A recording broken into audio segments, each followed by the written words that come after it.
Hi, my name is Dave West, CEO and product owner of Scrum.org, and I'm excited to be here with Adam Warby, CEO of Avanade, and to talk to him about his journey and Avanade's journey to enterprise agility. Hi, Adam. Great to be here, Dave.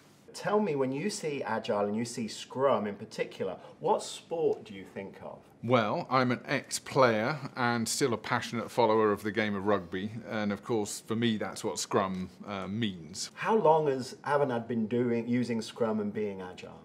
Well, our journey with Scrum goes back to 2011, actually. It's been a big change, really top-down. I took the top 250 leaders globally, the Global Executive Leadership Group, 5 years ago when we set about our new business strategy, set a new vision to be the leading digital innovator for the Microsoft ecosystem, and we took our strategy, 5 main pillars, and we actually set up Scrum teams around particular product areas, and went about executing our strategy in that way. And some of them worked really well, and some of them were learning and didn't. Back to the idea that you've got to be able to accept not everything goes exactly how you'd expect them to. But it's been a massive change for the leadership group to understand the language and the approach in working.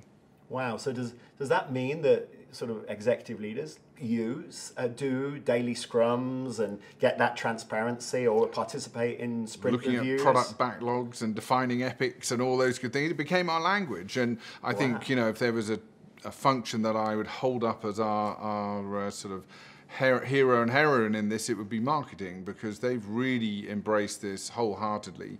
Every campaign, our branding, our rebranding that we did just a few years ago was driven in a completely agile way. So kudos to the marketing team. What has been the biggest challenge? I think the biggest challenge actually is knowing where our customers are in this journey, because many of them are sort of might be saying agile, but what they say and what we mean can be quite different. In an agile world, you have to be brave enough to go forward in an uncertain world and sometimes make mistakes. It's just interesting because the way in which you engage with your client is different. You train them, you help them, and you help them understand the ideas, get a consistent vocabulary. Those things are a natural engagement, right? Well, success breeds success, as they say, and I think when people see a successful project or product come to market that's based on Agile, then they're encouraged to take it up themselves, and I think that's been key. Talk a little bit about that investment. Well, we've always valued the idea of certification since the day we started, actually.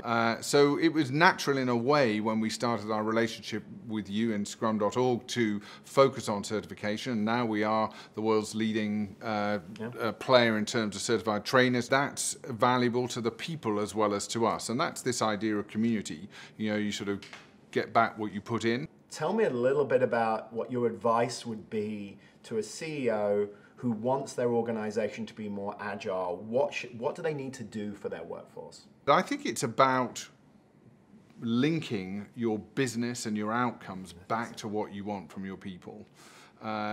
Because this isn't a theoretical idea that we want you to take some exams or to become certified in something just because it's a useful thing to fill the time up. It's in order to get better at what we do, and then how do we measure that? So I think for anybody who's on this journey, it's trying to make sure that you've got the linkage back from the vision. What's the product or service that we're providing, and what do our customers expect, and how are we going to enable them to get there?